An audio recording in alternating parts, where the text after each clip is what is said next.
That's one thing that they got absolutely 100% right. And that is the very thing that Wes Allen and some of these other people are ignoring. They want to see America as a theocracy, a Christian theocracy. And I'm a Christian. I go to church. You know, I believe in Jesus Christ as my Savior and all of that.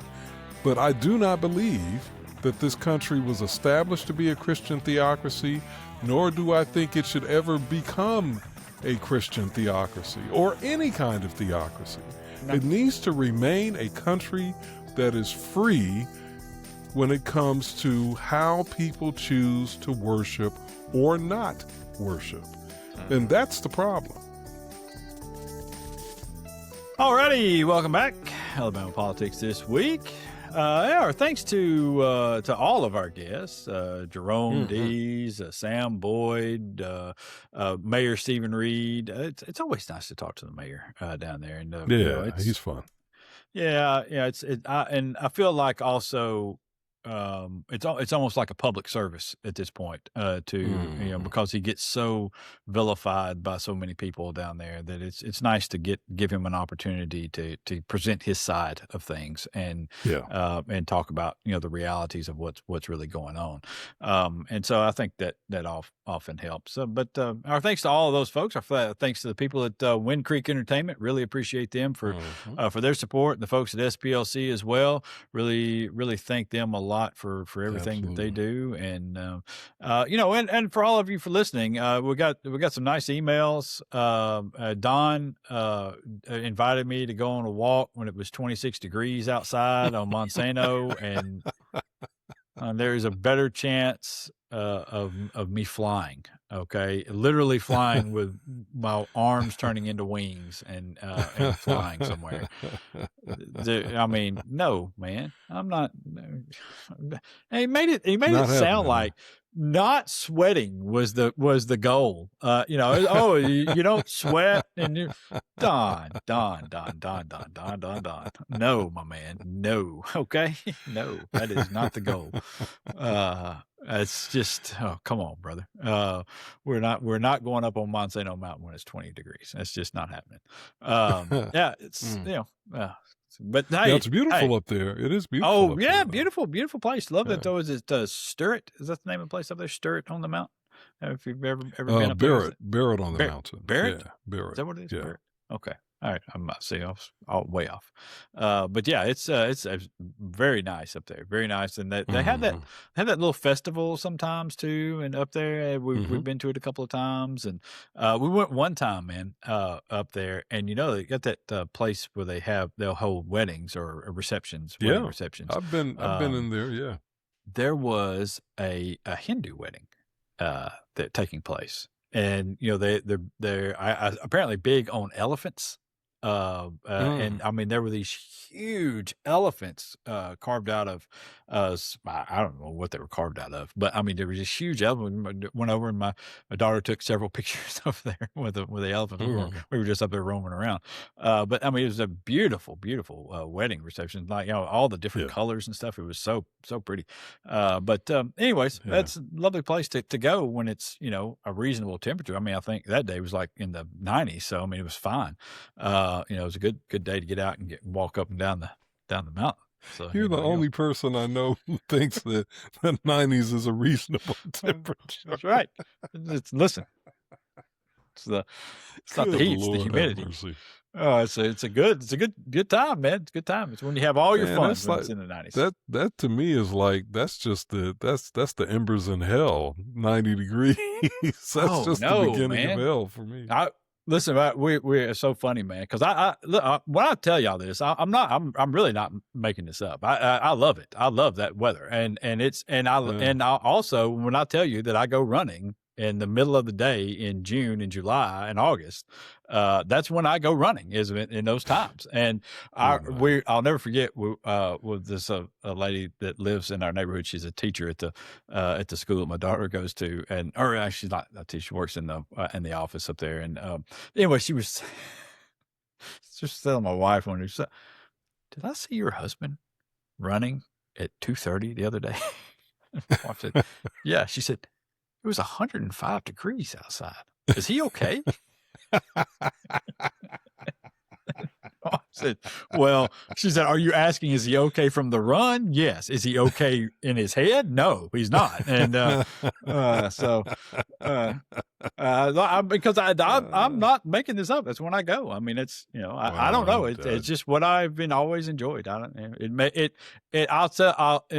one of the reasons is it burns off more calories. You get your heart rate up faster. And so you don't have to run as far. And so that's one of the reasons that I do it. And so, you stay hydrated, you be safe about it. You don't be stupid, monitor your heart rate, make sure you're okay. I'm not being dumb, but I like to run when it's hot. That's just me. So, yeah. Okay. I highly recommend it. Get on out. 95 and up. 95 and up. All right. So let's real quickly dispense of one thing. Donald Trump is an asshole. All right. And again, he proved that with his message that he put out on Truth Social about Robert Mueller, who, Purple Heart recipient. Robert Mueller was, I probably did not agree with a lot of Robert Mueller's politics, but I agree with the way he served his country and his public service after that. And his devotion to the country. And Robert Mueller, I'll say this. I didn't agree with what Robert Mueller did in the Donald Trump investigation because I felt like he gave Donald Trump a pass and is partly responsible for the bullshit we're putting up with right now. Because he had Donald Trump dead to rights, and he should have put in that report that there was collusion involved because there was 1,000% collusion. Okay. And he didn't, for everybody that's heard this, there was no collusion. There was collusion. Okay. There was absolute collusion between the Trump campaign and Donald Trump himself and Russian assets, Russians on every level. Everybody over on that campaign had a relationship with a Russian of one sort or another. And they had deals and they were doing shit all the time with them that led to him being able to defeat Hillary Clinton. That was part of the reason. It wasn't the only reason. But it was part of the reason. Okay. And they did it. And that report proved that there was collusion in there. But what it stopped short of, and where I had a quibble with Mueller, was that he determined that collusion at that level, it can only be criminal collusion on Donald Trump's part if he initiated that collusion. If he went to them and said, I need X, Y, and Z, and then that was given to him and he used it. Instead, the Russians initiated it and he took it. All right. And there is zero argument. Donald Trump himself said it, that they took this stuff. They took the stuff about the server and the information that was gleaned, the hack that took place. They took it from them. There's no denying this, that it took place, okay? And he took it and then asked for more publicly, all right? And they never got any more. Yeah. So, but regardless, to say, to put out there for the president of the United States to say of a person who just died, good. I mean, yeah, it just shows, I think, that it shows a real lack of character. It shows a lack of class and decorum. And, as much as I have disagreed with, conservative Republican presidents in the past, Reagan, the two Bushes, Nixon, the one thing I can say about them is that my recollection is that none of them were classless. Yeah. None of them showed such a, not only brazen, but just almost brazen with a certain level of giddiness, brazen sort of lack of class and decorum. I mean, it's just, it's not even about politics for me at this point. It's about character. It's about deportment. It's about just common decency. Ronald Reagan, disagreed with him. He was a decent man. I mean, he protected decency. George W. Bush, I got to see him in person when he came to Huntsville. Was invited to that event. Glad I went. Yeah. Decent guy. don't agree with his politics, but a decent guy. Mm-hmm. Somebody that I could sit down and have a rational, I believe, a rational, warm conversation with about anything, including politics, where we would disagree. Yep. But I got the sense that he has a level of decency in him that would enable that to be a productive conversation. Yeah. Donald Trump, you don't get that from Trump. You don't No. get that from him at No. all. And No. that statement about Mueller is just the 1 millionth example of it. Yeah, yeah. I mean, he really is an awful human being. He really is. I mean, and he's a self-serving con man. I mean, and that's who he's always been. I mean, I think a large portion of the country is starting to wake up to this.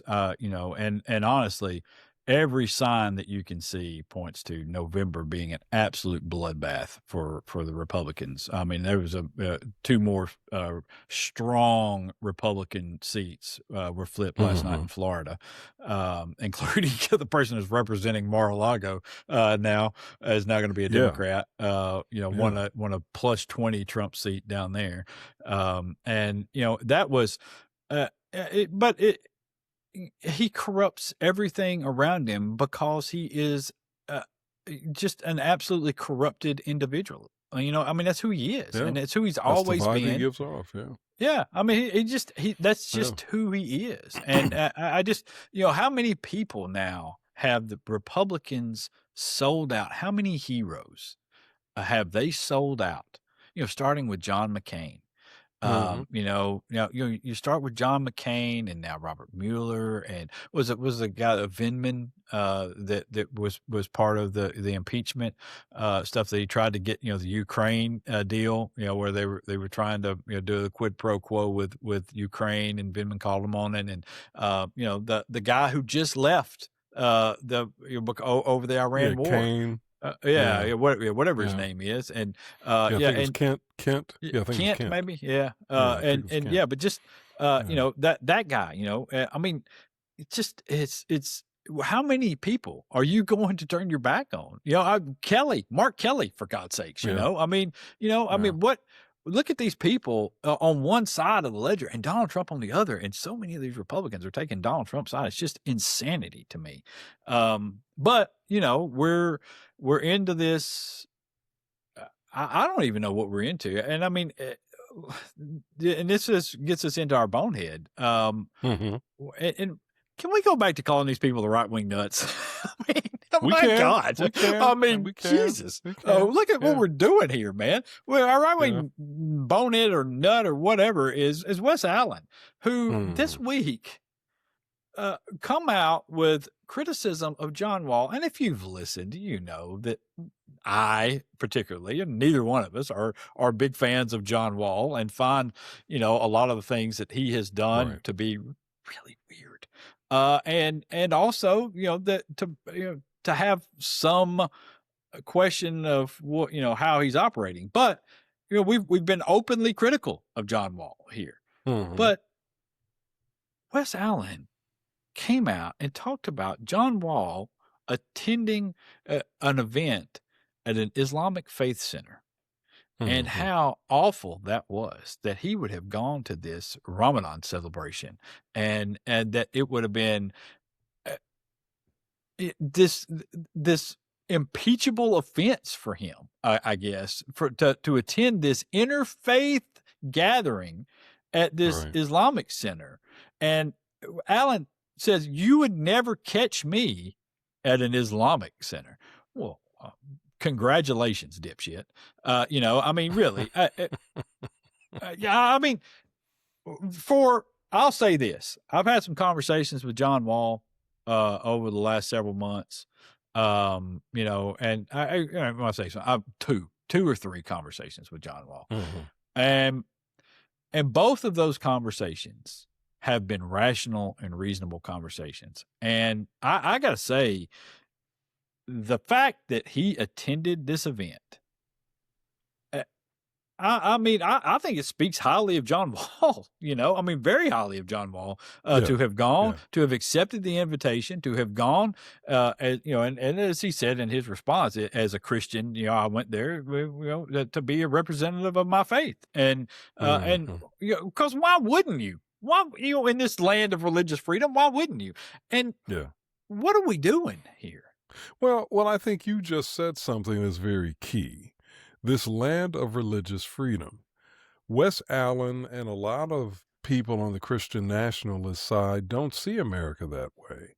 They ignore the very well documented history of the formation of our nation, despite all of its problems with what it did to the indigenous people and the enslavement of Africans and all of that.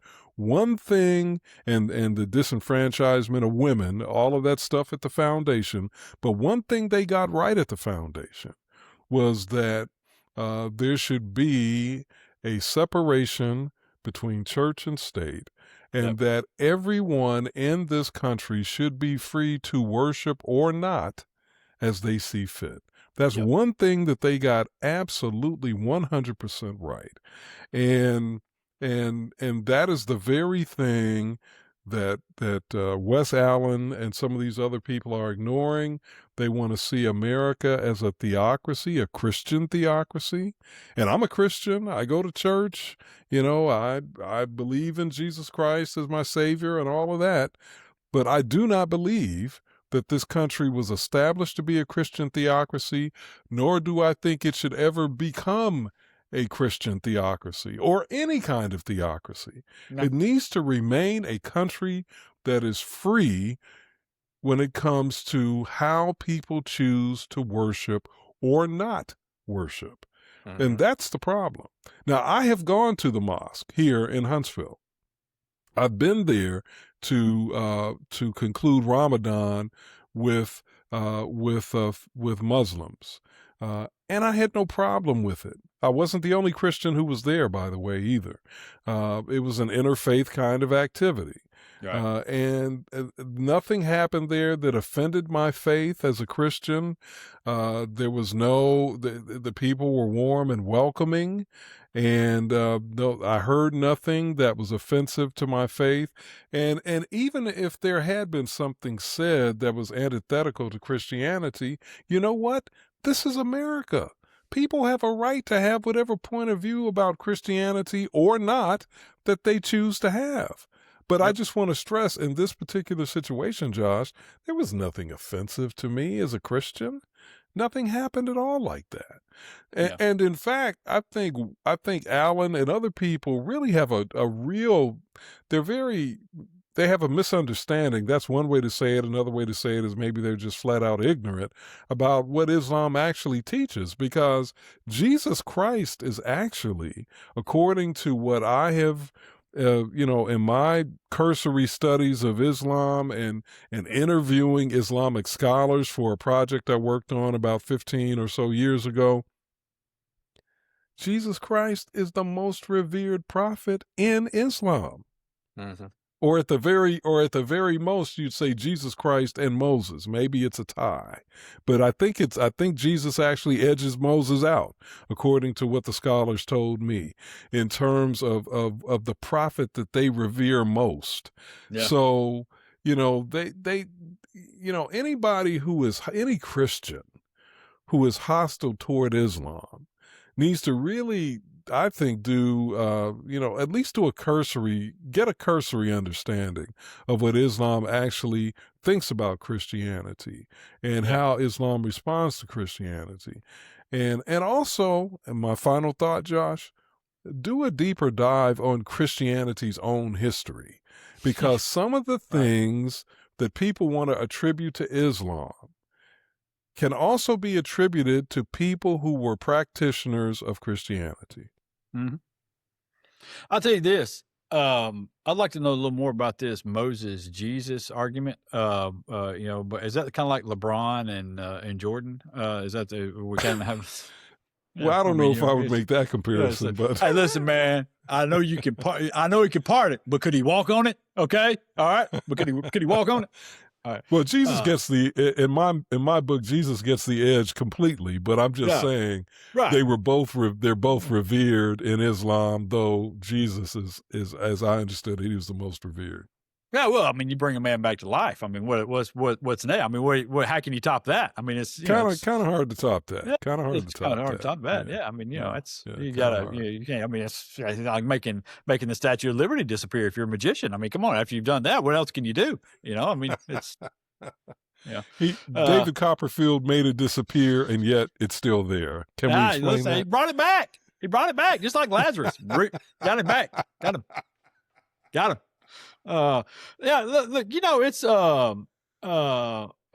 it just, God, man, we've been through this with some of the other conversations we've had, and how ridiculous I find all of this to be, and the arguments and the people getting so caught up into this, and failing to see the forest for the trees sort of thing, where people just have such a disregard for the peace that religious freedom has brought this country. And I guess it's one of those things that if you've never experienced what life is like without something, then you can never fully appreciate it, I guess. And I just, all of the stuff that's happening right now in Israel, and and in that area in the Middle East, and in so many ways, it all goes back to the religion, and to the establishment of a single religion, and the exclusion of other religions, and the fighting for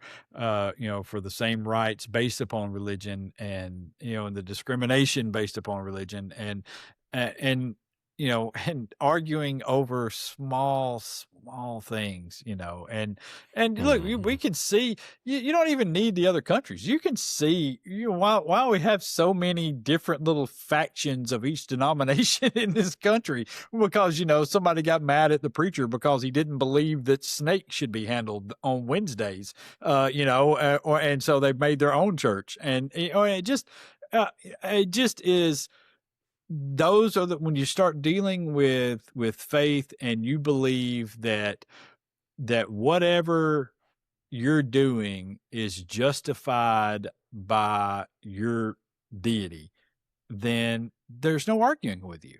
I mean, there's none.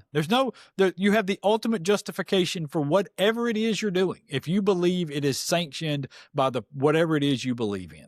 Okay. If you believe that killing women and children because they occupy a piece of land that should be yours is justified by your God, then you're going to do it, and you're going to feel zero remorse over it, because, that's what God told you to do. And God told you to do these things. And that is true. I agree with you, but I would say that describes a small segment of believers, whether you're talking about Christians, Muslims, Jews, Hindus, whomever. I don't think most people of faith, and for that matter, most people who are not of faith, I don't think most people are at the extremes. No, I don't think so either, but I think the extremes often drive a lot of the things that happen. I think the extremes often drive a lot of these things that happen, and especially when they're allowed to do so. We see that right now in the Republican Party, where and I guess maybe in the Democratic Party as well. Whenever it has ever been given any power, the difference, I think, is in organization, and the Democrats can never quite get organized enough to do some things.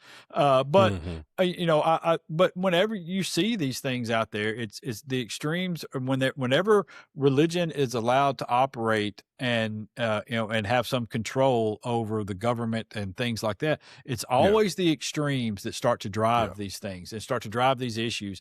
And I mean, it just look around, and it's all, I think it's almost impossible to guard against that if it's okay at the government level to discriminate against some people.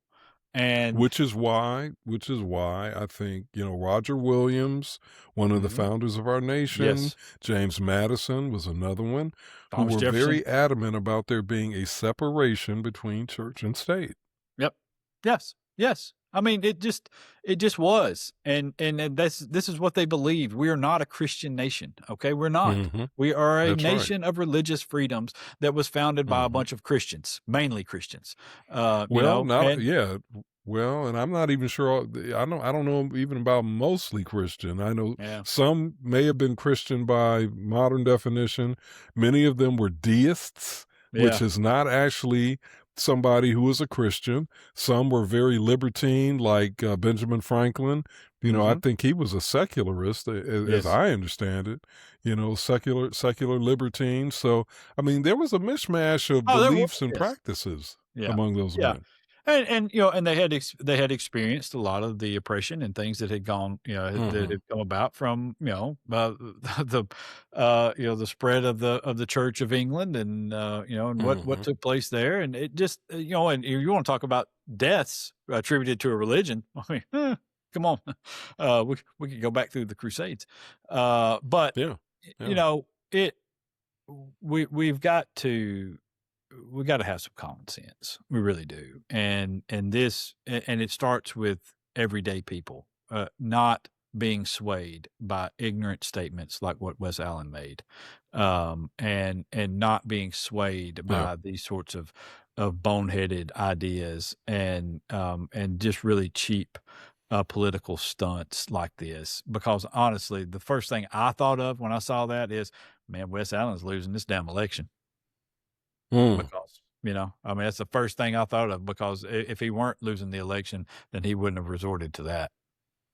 Hmm. So, Well, you may be right. Yeah. I yeah, hope you're right. I hope he is losing the election. I do too. All right. Until next week, y'all be safe out there. Peace.